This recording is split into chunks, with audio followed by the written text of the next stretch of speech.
Dear students, once again I am before you with a new topic, citizens and the government.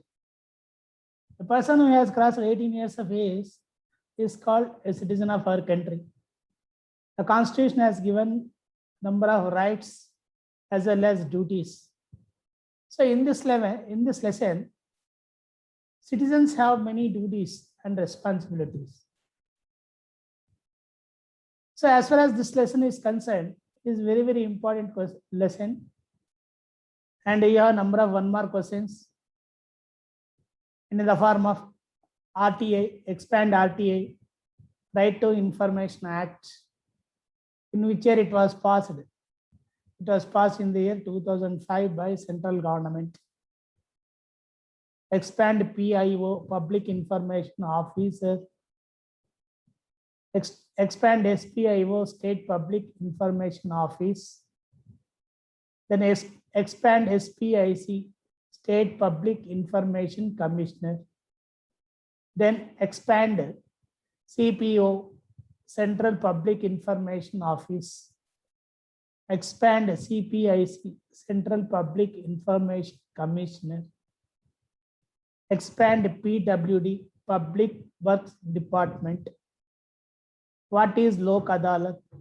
Lok Adalat means People's Court. Expand NALSA, National Legal Service Authority. What is the purpose of establishing Lok Adalat? To provide free legal service for SCs and STs. So these are all the important 1 mark questions. Coming to this Right to Information Act, what it says. See, the government does a lot of works for the welfare of the people. There are many departments: education department, health department, revenue department. Now, in each and every department, government people will be there, government officers will be there, government servants will be there to carry out all those duties. In case if any citizen, if he comes across that some type of scam or manipulation has been taken place while spending the public money, then the citizen have every right to get information. So Public Information Office and public information officers will be there in each and every department. So it is the duty of those public information officers to provide you information regarding the questions or the doubts that will be raised by the citizens of India relating to the each and every department wherever any scam or manipulation takes place. So that is the main purpose of RTI. See, RTI enables two things. One, that those who will be carrying out the responsibilities to meet or to work for the welfare of the people, they should have transparency and accountability. Transparency means openness in all transactions without hiding anything is called as transparency. Accountability is nothing but feeling the responsibility for the work that had been done by him or her. Owning the responsibility. It may be a success or it may be a failure. So these two things are to be done by the people who are responsible for carrying out all those welfare activities. Now, another duty before the citizens is, if any doubt is raised in the minds of the citizens, they have every right to get the information from the public information officers. And like that, they can get information. See, not all informations will be given by the public information officers. There are certain exemptions and disclosures through RTI. So certain and certain informations cannot be provided. So what are those exemptions for disclosure?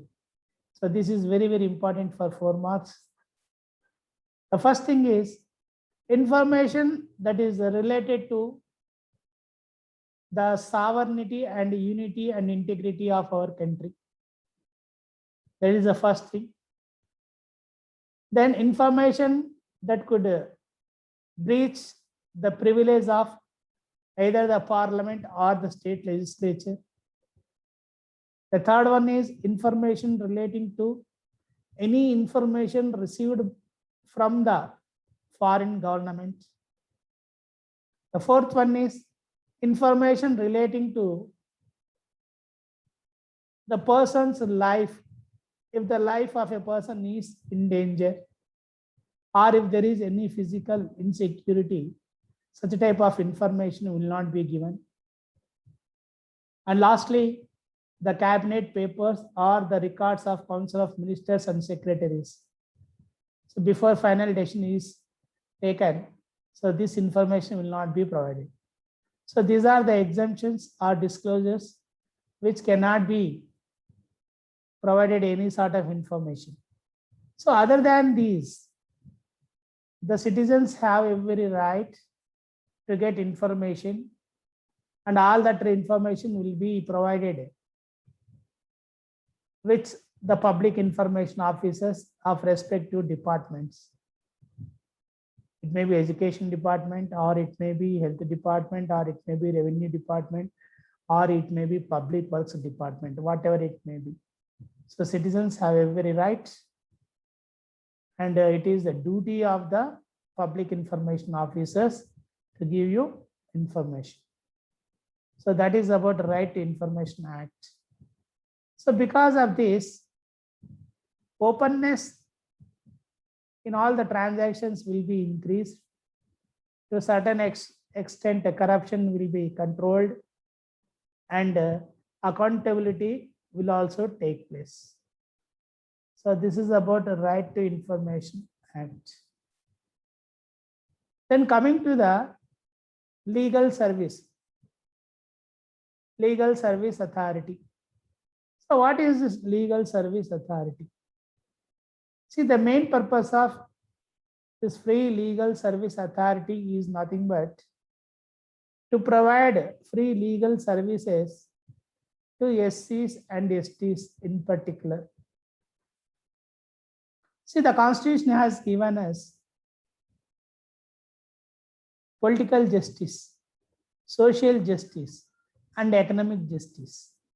So justice cannot be denied to any person. So based on that, in order to get justice, free legal service is being provided mainly for the weaker sections of the society, in particular to scheduled caste and scheduled tribe people. Why? Because the legal laws are completely written in English, and our people are not that much literate enough either to read the laws or to understand the laws. So the government has come forward that each and every person must get justice. So justice cannot be denied. So it is also one of the rights of the citizen of our country. So under Free Legal Service Authority, so this act was introduced in the 1987 itself, and depending upon the situation, it has been amended several times. And as per this act, as it is very difficult for the SCs, STs and the weaker sections to go to the court of law, Lok Adalats have been established. So what is Lok Adalat? Lok Adalat is nothing but people's court.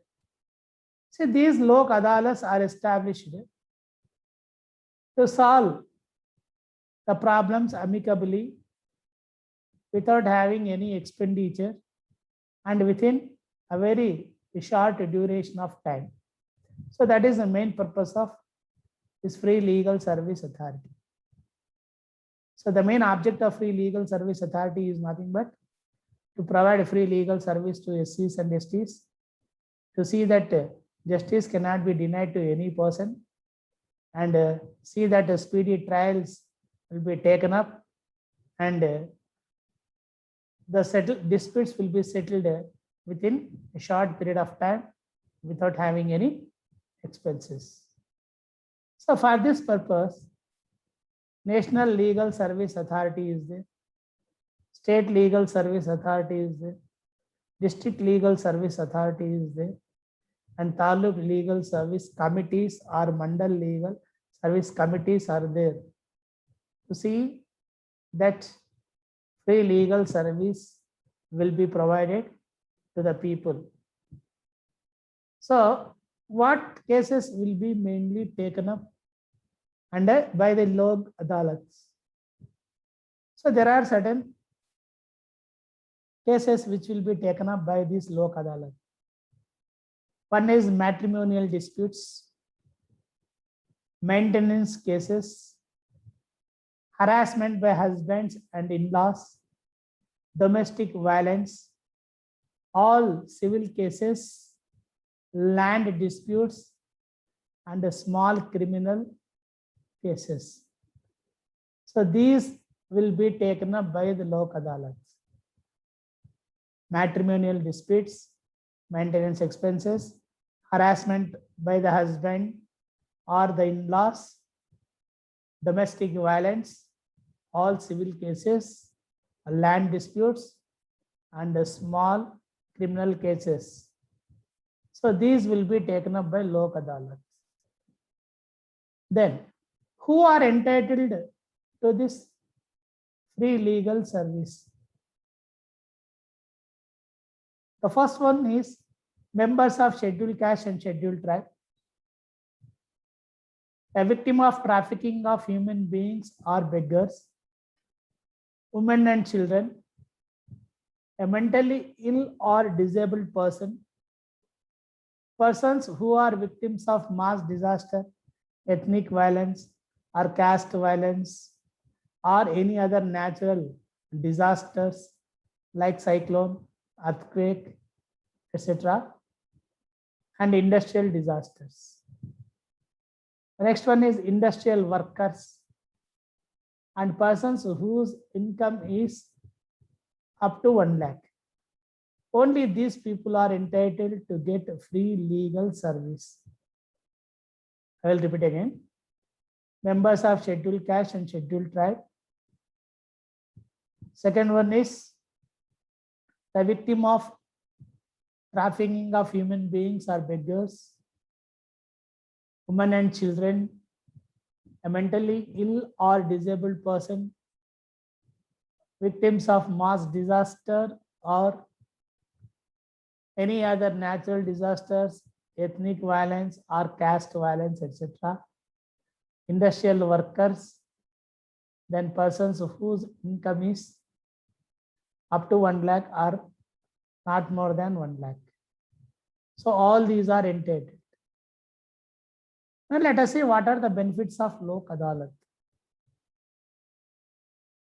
See, there are certain benefits of Lok Adalat.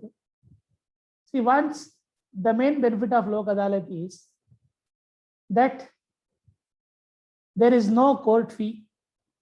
If court fee is paid already, it will be refunded. The main second one is the main objective of Lok Adalat is that procedural flexibility and quick settlement of disputes. The third one is the parties belonging to the disputes will directly interact with the judge directly by having their lawyers or advocates. So whatever award that will be given by the judge, it is binding on the parties. And the last one is, if they want to get any legal advice from the advocate, it will be provided. Advocates or lawyers will be appointed. Their expenditure will also be maintained. And any judgment copies will be given freely. So these are the benefits of Lok Adalat. So dear friends, the main purpose of Lok Adalat is to solve the disputes which are pending for many years before the court. So a special authority has been created so that small disputes that I already told you, all those disputes can be easily solved without having any expenditure. So that is Free Legal Service Authority. Dear friends and students, this is very important, not only to the 10th class students, but also for the citizens of India, to see that everyone is having every right as well as responsibility to feel that any amount spent by the government is the money that has been paid by us only. So dear students, prepare well, subscribe my channel, share, and you go on preparing well for the exams. Thank you.